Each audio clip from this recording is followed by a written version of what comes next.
Warning: this podcast discusses paranormal activity and other topics some might find disturbing. Listener discretion is advised.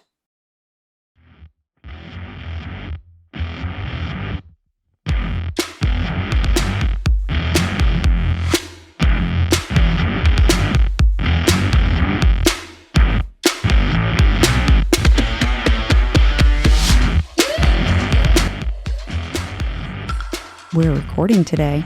It's Saturday morning. It's Saturday morning, and we finally have access to my office again. How was your breakfast? It was delicious. It was so good. Tomorrow's Mother's Day. We are recording the Saturday before Mother's Day, and it was delicious. I've lost a lot of weight since, last year? This time last year, yeah. Yeah, but I've lost, in total, over the past 12 years, I've lost 120 pounds, and this past year, I've lost 60 of those 120, so I've lost a lot of weight this past year, and I just do not eat like I used to. And he is making me all of my favorites this weekend in celebration of Mother's Day. And I am so full already, and we are only on Saturday morning. we have lunch. He has lunch planned. You got 4 more meals. Oh my God. Oh my goodness. I can't even. The kids are not thrilled because our children, they're all in sports, and we have been eating out a lot lately, and that's what they want to do. They think that it's very normal to just eat out every single meal. Yeah, they want Chick-fil-A, Mexican, and Zaxby's. That's it.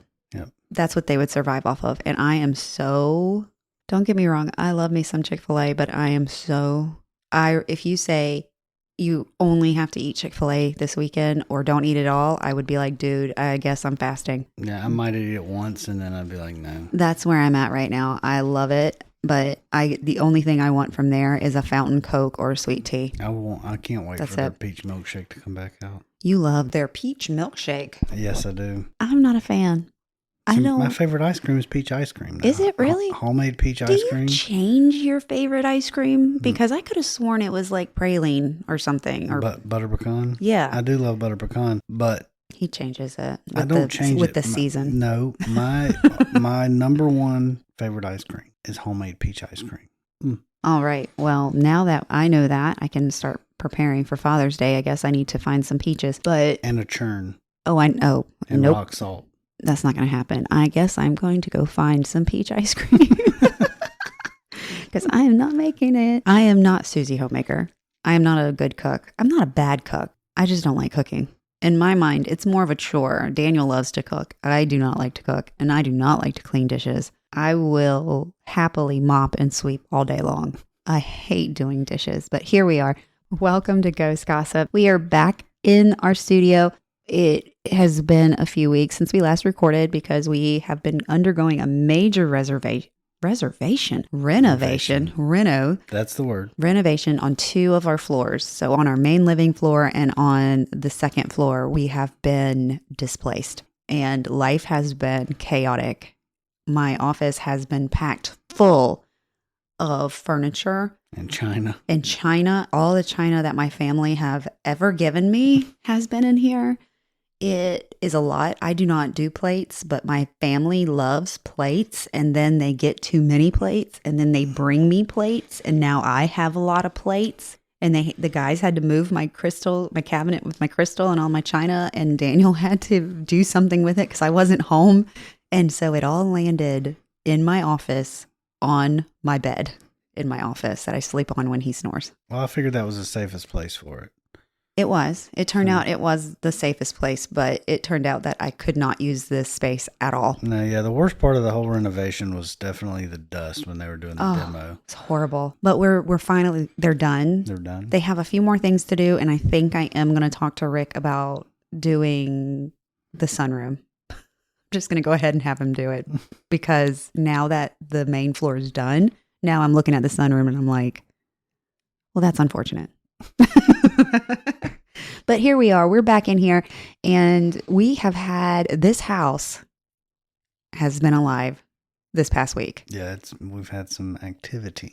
And I will say that for the first 2.5 years that we've lived here, it's been 2.5 years. So the first maybe 2 years, 3 months, 2.25 years maybe, the activity was not really It never really did anything around the kids. And if it did, the kids didn't notice. Mm-hmm.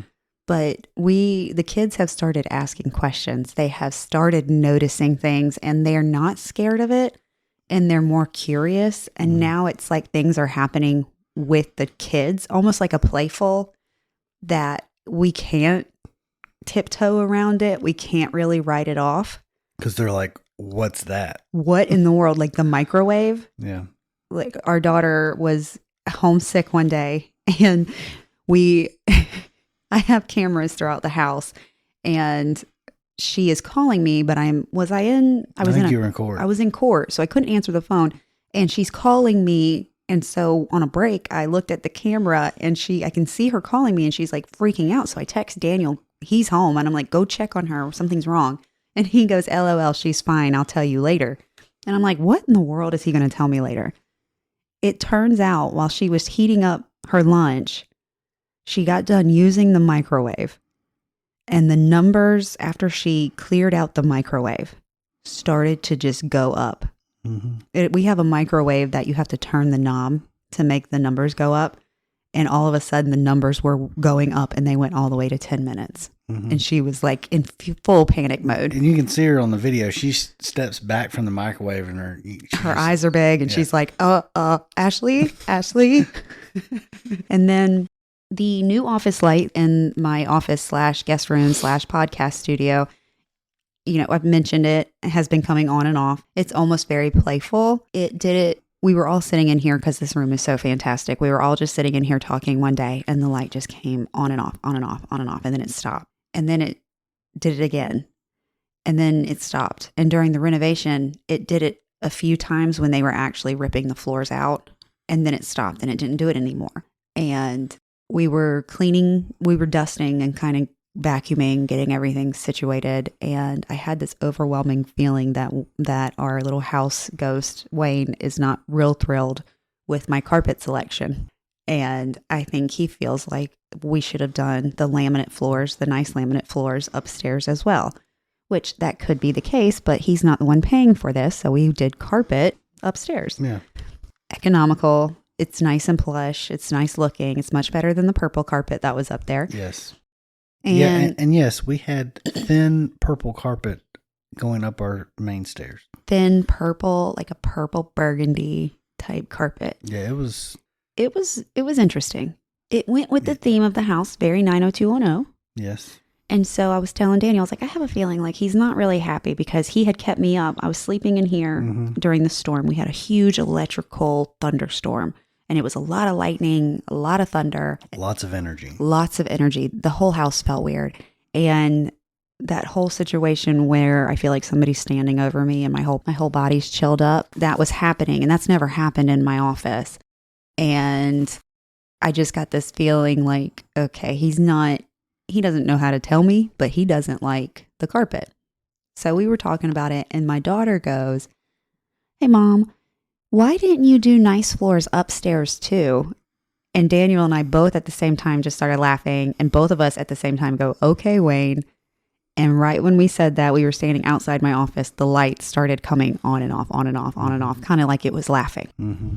Like it was like confirmation. It's been very weird the past few days. Yeah, you and Daisy were sitting on the stairs, and I was leaning on the railing, standing up when that happened, and we all just looked because your office door was open. Yes, and we all just looked in your office like, oh, okay, and I was like, thanks, Wayne. Yep. And then it stopped. Yep. It was very funny because there is no rhyme or reason. We have tried to debunk it. We have tried to figure it out. My brother-in-law, he is an electrician, and he told me, Ashley, it could be another remote somewhere in the area. And he goes, but it has to be like a certain kind. It has to be on like that same frequency. He goes, do you have other fans in the house of the same brand? And I was like, well, yes, but I showed him the two different remotes. And he's like, no, that's not going to do it. Like we went back and forth via text, and he finally just said, yeah, you have a ghost. And I'm like, I know that. But he's an electrician, so he's trying to troubleshoot this, like what could be causing this light issue. And we even thought maybe it could be the two light switches. And so I've been trying to Or the remote. Yeah, we've been trying to figure out what could cause it, but it hasn't been doing it. And it was just really funny that it did it when we mentioned his name, and it felt like it was laughing almost, and then it stopped and it didn't do it again. Yeah, the randomness of it is like if it was a problem with the fan or something like that, it seems like it would be a little more consistent when it happened. But really the only consistency in it has been when something happens or we're talking about Wayne or we're talking about the house. And we're in the room or outside the room. That seems to be the common theme of when it happens. Right. And for those of you that don't know, I set up a camera in the room to try to track it to see if it does happen when we're not in the room, and nothing has happened. It did happen once in the beginning. When the demolition started, it did happen one day, and that was the end of that. It did not happen anymore. So it really just seems to be when we're talking about it or we're in the room. Mm-hmm. I wanted to record an episode. It's been a few weeks, and I've been trying to do really good to post an episode every 2 weeks, and I got off because of everything going on. But today we're going to talk about sleep paralysis and some things around sleep paralysis, because I suffer from sleep paralysis and I never dealt with that before until I moved into this house.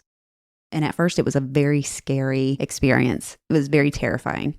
But now it seems to be something that I'm getting a little bit more control over as time goes on. But it still just doesn't make sense in my mind. Still a little bit of a uneasy feeling around it. What's funny is if it happens in our bedroom, it's less uneasy. But when it happens outside of the bedroom, when I'm in the guest rooms. Well, that's because I'm there and you know I'm there. That's got to be it. I mean, that's the only thing that makes sense. That's got to be it. You make me feel so safe when you're passed out cold, snoozing, snoring. It is safety. Yes. There's safety in that Security, snore. Yes. And I get it. I got to be safe next to that big grizzly bear snoring next to me. Like once he's awake, he's going to rip somebody's face off for me. Once he's awake. Oh, also what happened the other day, sorry to jump around, but after the floors were done, after I had that moment of the sleep paralysis in my office, the girls were getting ready.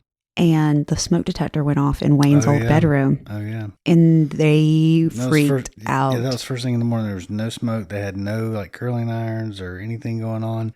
And they took off running out the house. And it literally, I got up there, and when I got up there and I looked at it, it stopped. No, I had it stop before you got up there. It was still going on. No, it wasn't. Okay.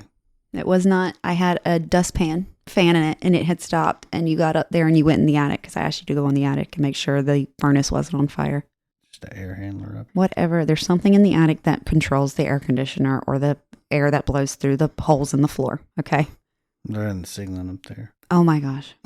But yes, that is the same smoke detector that when we were saging the house went off, and none of the other smoke detectors went off. It was only that one. And we literally just changed the battery. You just changed the batteries like 3 weeks ago. I was going to say 2-3 weeks ago. Yeah. Yeah. So yes. Anyway, it was a weird few days back to back to back. So sleep paralysis, if you don't know what it is, it's a temporary inability to move or speak while falling asleep or upon waking up. It occurs most often in people who have narcolepsy or sleep apnea, but it can affect anybody. And you have sleep apnea. Mm-hmm. I wonder if your sister, because she suffers from some sleep disorders, I wonder if she experiences this too. I'm going to ask her tomorrow. I don't know. But episodes usually involve not able to speak or move while falling asleep or upon waking up, and usually last 1 to 2 minutes, but it could be very frightening. Let me ask you, does it seem longer than 1 or 2 minutes? No, mine seems like 30 seconds. Okay. The first one I had, which we'll get into, the first one that I ever experienced when we first moved in this house, and I was sick that year, and the scary things were happening in this house that first year, that probably felt like the longest. But the other times have been very quick. I was just wondering if it was any kind of time distortion. You know how sometimes you can, especially when you are waking up and you fall right back asleep and you're dreaming, and it feels like you dreamed days or weeks, and it was literally 5 minutes. Right. No, it doesn't. It feels, for me personally, it feels very quick. But while I was reading, I was on Reddit. Reddit's a weird place, but I was on Reddit and I was, reading different articles online about sleep paralysis. They said it can last up to 20 minutes. Yeah, that's crazy. 20 minutes would be frightening not to be able to move your body. That's a journey. That would be traumatic. Could you imagine laying there 20 minutes thinking, okay, now this is my life now? It could be enlightening too. I mean, on the other maybe. side, I guess because I have such bad anxiety, I'm not thinking of enlightenment. I'm thinking, this is my life now. I will never move my body again. Worst case scenario, every single time the world is on fire, the sky is falling. Well, I figure if it's that long, maybe initially you're frightened, but then you kind of settle into it and you just go on this wild ride. We have very different approaches. Daniel's like, I'm just going to enjoy this, man. I don't have to do anything. I'm just laying here. It's like a roller coaster. You're just sitting there, but you're getting tossed to and fro. And I'm like, panic ensues. I'm dying. I can't move. My daughter's never going to see me. I'm never going to be able to dance again. But yeah, you can wait in line for an hour to go ride a roller coaster, but you're just laying in your bed going on a ride for free. If I had crickets, I would just insert them here, like cricket, cricket, cricket. Maybe I'll have to Google the cricket sound. Just the way my brain works. I know. We deal with things very differently, and that's okay. This is why I like doing these with you, because we have a different perspective on how we see these things. So the main treatment for sleep paralysis, which I going to bed at the same time every night, comfortable sleep environment, and avoiding caffeine before sleeping. I do all of these things. Yes. And yet I still suffer. Well, I think your comfortable sleep environment, that includes me beside you. Oh, okay. I think that's where that. Well, I think that sleep paralysis, no matter which way you cut it, it's a journey. It's a very short journey for me, but it is a journey. But you know what fascinates me about it is that it is so similar for people all over the world that suffer from it. It's wild to me. And I was trying to research it yesterday. Like, why is it that people who are not connected in any sense of the way, other than they have a brain, and brains typically work the same way for most people. They react the same way. They produce chemicals. I mean, it might be a little different here and there, but you have people who have never met each other, who might, like I have insomnia, you have sleep apnea. They might not have any diagnosed sleep disorder whatsoever. And yet when they have sleep paralysis, they are experiencing the same thing. And when I say that, I mean the sense of dread, the darkness, and they call it hallucinations, that your brain is actually creating the hallucinations in which you are seeing in your bedroom. But it is all the same. The dark figure, the hag, the incubus, the succubus, the things that are looming over you, the pressure on your chest, the inability to move. I have read stories of people who feel like the only way they can get out of it is saying the Lord's Prayer, which I've woken up saying the Lord's Prayer before. And there's times when I try to say it and I can't even speak. Or there's times that I've woken up and you've heard me just say, let me sleep. Mm-hmm. And you know where my mind goes, which is, I believe it's parallel to this kind of stuff, is with psychedelics and a lot of the recent research with veterans that have PTSD. Mm-hmm. There's been some actual medical studies that they've done, and that's one of the things and it's veterans from different age groups, different generations, different symptoms of PTSD, thank you. And that's one of the striking similarities is that they all report back very similar, if not the same, in some instances, experience. Don't they see like the same creature too? The same. It's like they will see the same beings. They will describe the same beings, the same environment. It's like they go to the same place. Yeah, it's very. That's why I say it's very parallel to this, in that people who otherwise aren't connected are seeing and experiencing the same thing while they're in this altered state. And I believe like sleep paralysis is a natural altered state that your body is going in for whatever reason, and you're having this experience. And obviously there's chemicals in your brain, things going on, but I believe there is a very spiritual component to both of those. Oh, I agree. I was trying to figure out like what causes sleep paralysis as from the scientific. So it's spiritual. People can either believe like it's a spiritual awakening or you're having a paranormal interaction with a hag or with incubus, succubus, which are night demons. One's a female, one's a male. But from what I read, that it is actually hallucinations that your brain is creating because you are asleep. You're in a REM cycle. or you're going into the REM cycle, or you're in the middle of the REM cycle. And fun fact, so when you're sleeping and you're dreaming, your body will paralyze itself. Your brain pretty much paralyzes your entire body. So your brain or your body does not act out your dreams, which is awesome. Yeah, it is. The brain is such a fascinating organ. But so essentially your whole body paralyzes. You can't speak, you can't do anything to protect yourself from running or doing cartwheels or whatever you're dreaming about. So you are just in this paralyzed state. And what happens is, for whatever reason, all of a sudden you are awake. Your brain is woken up.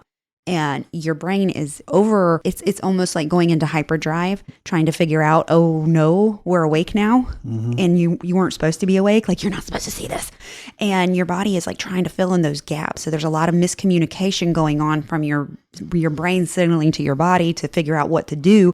And that's why you can't move. But yet all of a sudden you're awake. You're supposed to be in the middle of a dream, and that's what they say creates the hallucinations, because your brain is all of a sudden producing all these signals. And sometimes your brain automatically, if you're saying you're having a bad dream, your brain, because it's already in that fear-based mode, if you're having a bad dream, when you wake up, it's already feeling a threat. And so you can sense, your body's sensing a threat in the room, and you'll hallucinate a dark figure, or you'll hallucinate a presence or a heaviness that's not actually there. Now, I don't know how much, I know there is science backing that. And I'm all about science, but being as spiritual as I am, I also believe, because of my own personal experiences, that I don't think that's all, it's not all a hallucination. What I would say is that there's the science behind what's happening physiological with your brain, the chemicals, the state of your body. That's all biological science. And I think I look at that as possibly a tool that naturally happens in your body for whatever reason at different times that causes a spiritual event. I don't think that it always has to be a spiritual event. Right. But I think that can be a pathway, I guess is the best way to say it, for you to experience something like that. Same thing with psychedelics. That's why a lot of people use them, because it is a pathway to get into that altered state to be able to experience that. But I think maybe sleep paralysis is a natural way for our bodies to kind of get to that place. Yeah, I don't want to be in that place. Well, and I think that's kind of where I guess I teeter-totter is like... Teeter-totter. It's a fun word. That is a fun word. I'm going to use that today with the kids, see if they notice. It's one of those things I think, especially from your experience, has a negative connotation. Most of them have not been good, no. But I think that maybe as it happens more, that it could possibly become a more positive experience. So my first ever experience with sleep paralysis, I never had it before I moved into this house. That's what is really notable to me. I've had insomnia since I had Daisy. So I stopped sleeping on my own when I was pregnant with Daisy, when I was in I think I was at 9 months. I was around 40 weeks pregnant. And I remember going to my OB just in tears because I could not sleep. And Daniel, as long as he's known me, knows that I have had a sleep disorder. And I do not nap. I can lay still and I can meditate and I can put myself in a restful place, but I will not nap. I cannot sleep unless I'm medicated. Me either. Yeah, that's crap. I don't nap. That's crap. He could fall asleep right now. If he tilted his head back, he'll be gone. If he closes his eyes at a stoplight too long, he could go to sleep. Well, that's sleep apnea. Yes, he does have sleep apnea.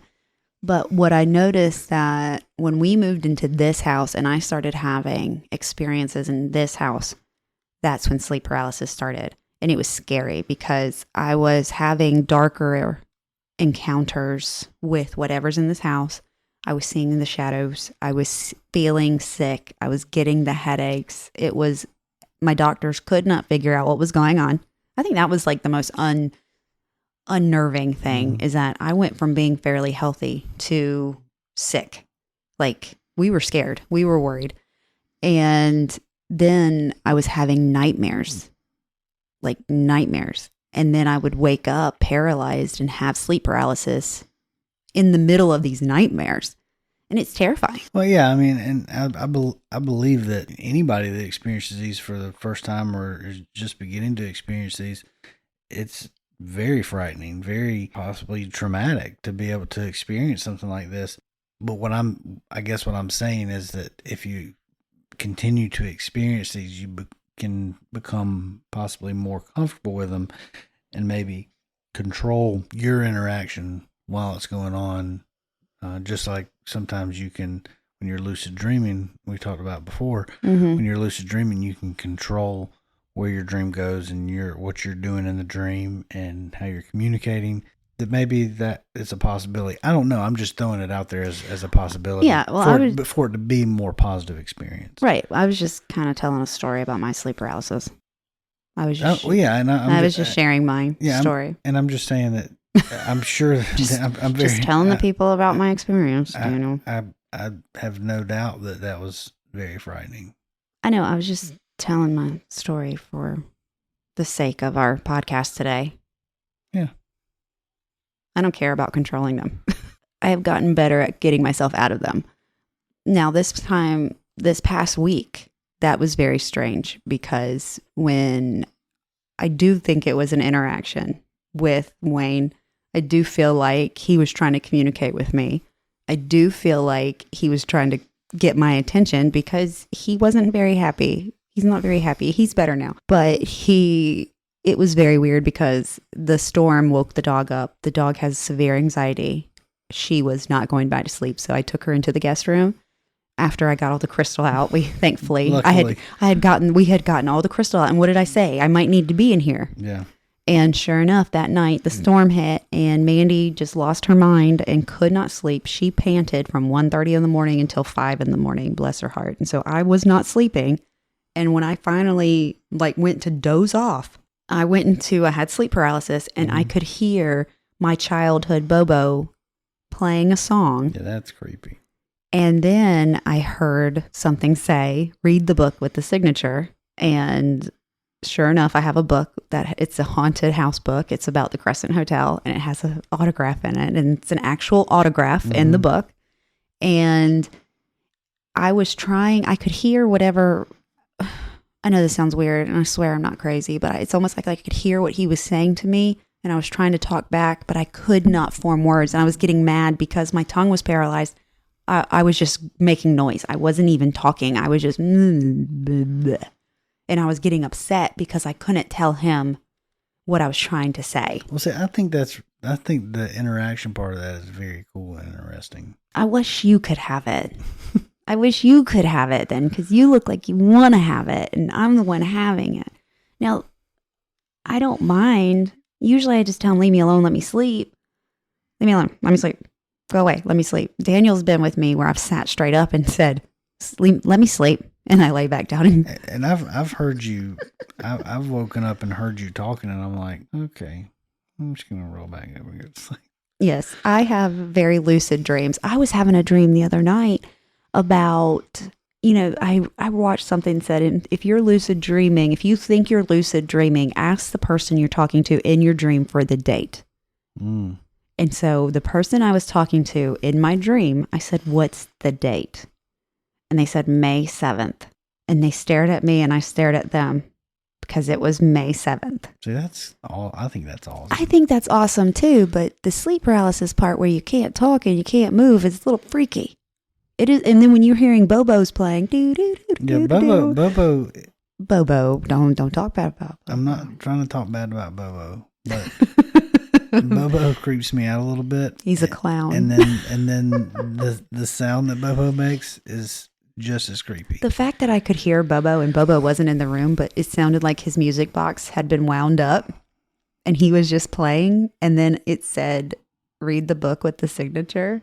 Yeah, that's creepy. And I opened the book to chapter 3, which 3 is my number, my life number. What was the title of that chapter?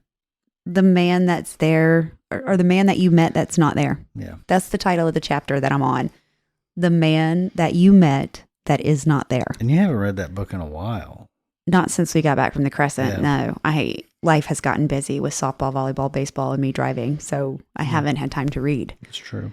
But that is the book. And it is the House of 100 Rooms, the haunted house. It's about the Crescent Hotel, about how it's haunted. And it's about the stories that the tour guides don't tell you. And so Jenny and I were looking at chapter 3, and she's like, it talked about how sometimes ghosts get upset and they get frustrated. And sometimes they do things to let you know that they're frustrated. But most times they interact with you because they're bored. And so they're being playful. And we've noticed with this light, sometimes it seems like it's laughing. Yeah. The cadence in which it goes off is almost like, ha, ha, ha. That's creepy, but yeah.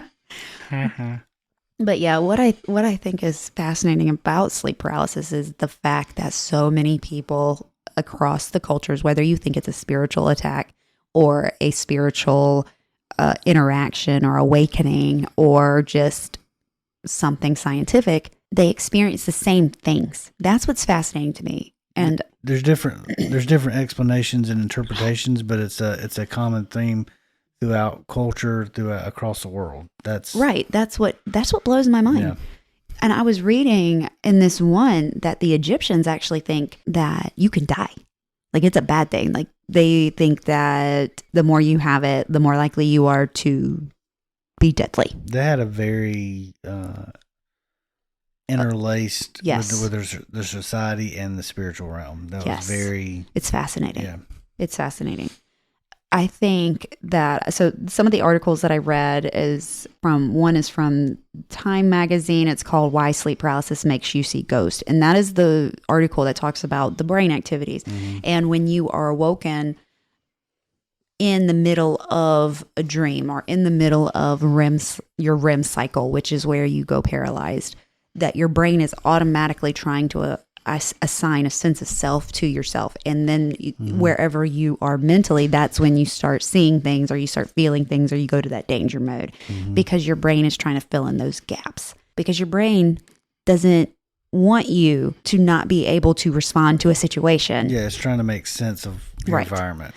And so or any kind of stimulus. And yes, and I've never really considered them hallucinations because I guess as somebody that deals with it, it doesn't seem like a hallucination. It doesn't seem like I am imagining something in the room. When you're sensing it to your core and your whole body is alive with tingles, but yet you can't move, and the only thing you can move are your eyes, it doesn't seem like a hallucination. It seems very real. Well, I mean, that's the thing about hallucinations.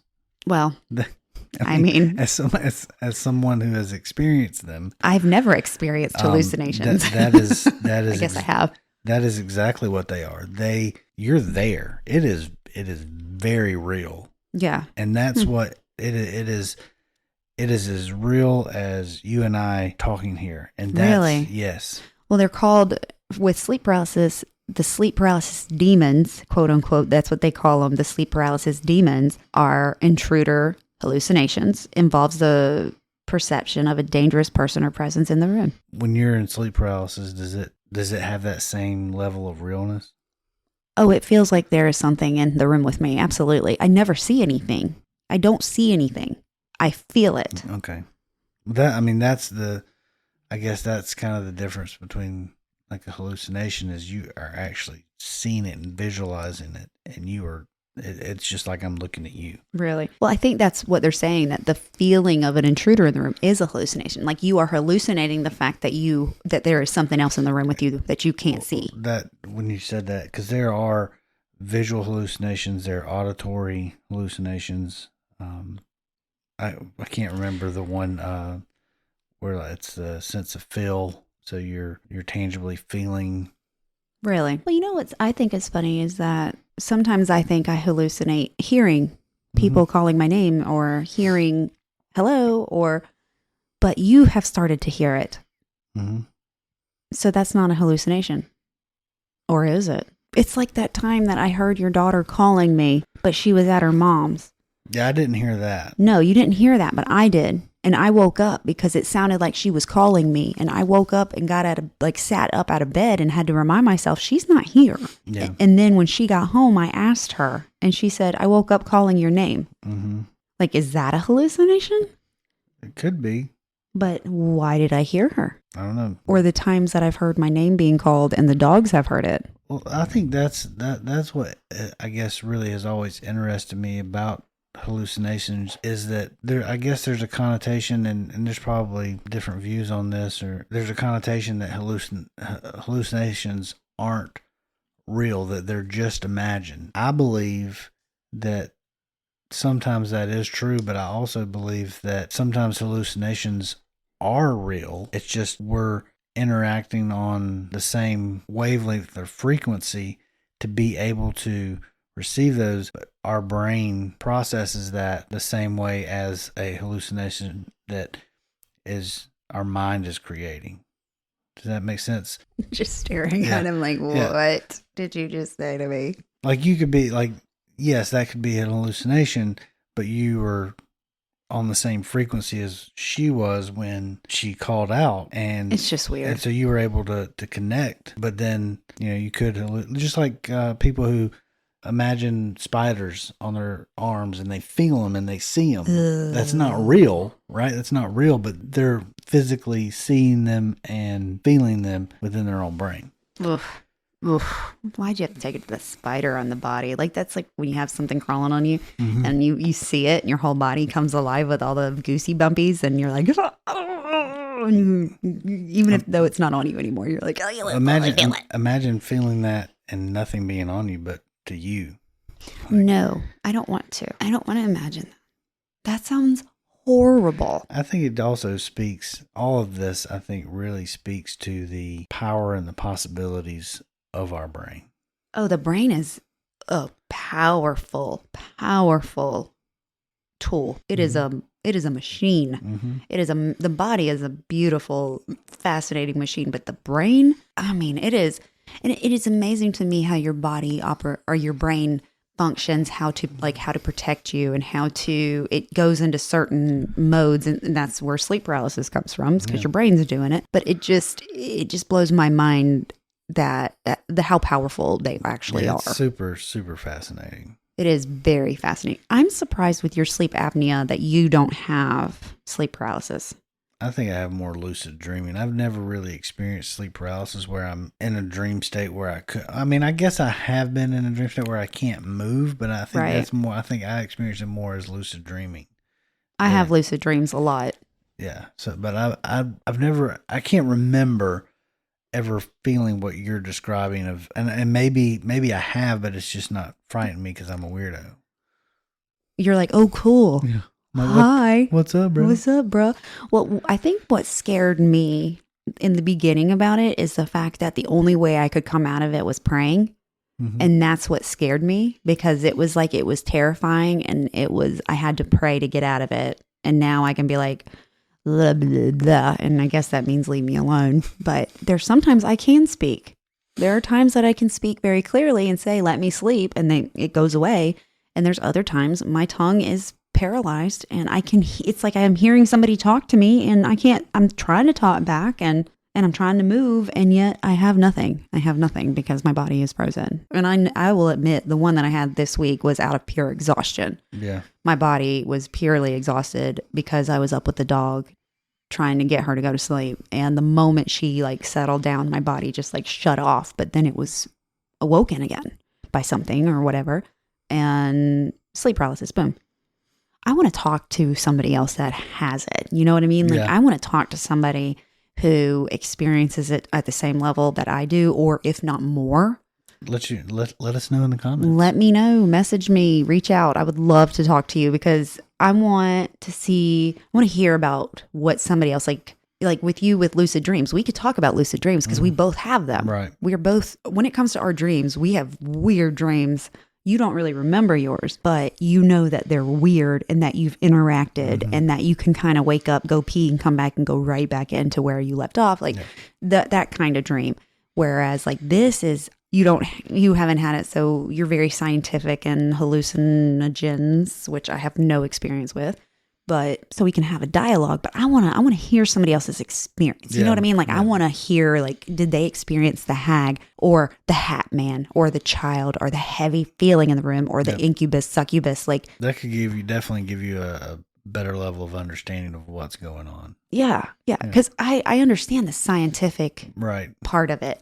And there's definitely that component going on. Oh, absolutely. And you can break it down. Like, I think it's fascinating to hear how the body works, but I want to hear the other spiritual side of it. Yeah. I want to hear how a Christian feels about it. Like, being Christian myself, I'm not fearing it. I don't feel like it's a spiritual attack. And Valerie, the intuition witch, told me that it is a form of communication, that they're trying to communicate. Somebody's trying to communicate with me. And I've always felt that way. But I want to hear if somebody feels attacked during it, or if they feel like it is an awakening, or if they feel like it is a loved one's communicating with them. I want to hear that other side of it. You saying that just reminded me, because I know this had come up before, especially with Christians, and I guess that's what we're most familiar with, of, oh, this is sinful or not real. And it's like, okay, wait a minute. Angels and spirits came to people throughout the Bible. I know. And they have throughout history. So it's like, how can you believe that? And then I know, but you know me. It just made me think of that. I am not the one to argue with anybody about their religion or what their beliefs are. I'm just curious. I want to hear about them. Yeah. But I'm not knowledgeable enough, or I know I'm very ignorant when it came, because I was raised differently. I was raised as a Catholic. I was raised to believe in God, but we didn't read the Bible on a regular basis, whereas I know you did. And so I'm very ignorant when it comes to Bible verses and what happens in the Bible. And I'm not scared to say that. I'm very open about the fact that I don't. If somebody wants to argue with me about it, I'm not going to argue, because I don't have the wherewithal, the knowledge behind it. Like, I just want to hear somebody else's experience with it. The reason I said that is because I don't want somebody attacking you. Oh, they don't attack me. So, my listeners are great. I'm just protective. I know you are. Being protective. I know you are. You're very protective while I'm having a sleep paralysis moment, and you're just laying there sleeping very peacefully. That's why you need to be in the bed with me.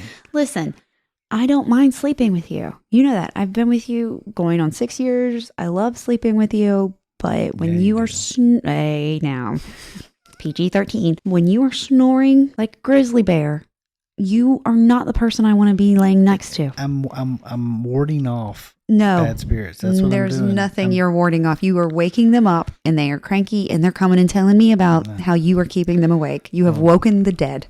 Well, speaking of. Oh, hi, Daisy. Here comes the morning angst. Well, if you have experienced sleep paralysis, or you have a story, I would love to hear from you. Send it to me, ghostgossip247@gmail.com. Definitely do, because I would love for you to be able to have that conversation with someone. I really would like to have that conversation with somebody. I'm going to try to find somebody to have this conversation with that really has kind of the experiences like I have. And as always, we really appreciate you listening. Like, comment, subscribe. I don't have anywhere to subscribe, but just go and subscribe to whatever I have. But yeah, you can find me on Instagram, TikTok, Ghost Gossip Podcast. And until next time, as always, they'll see you later. Bye.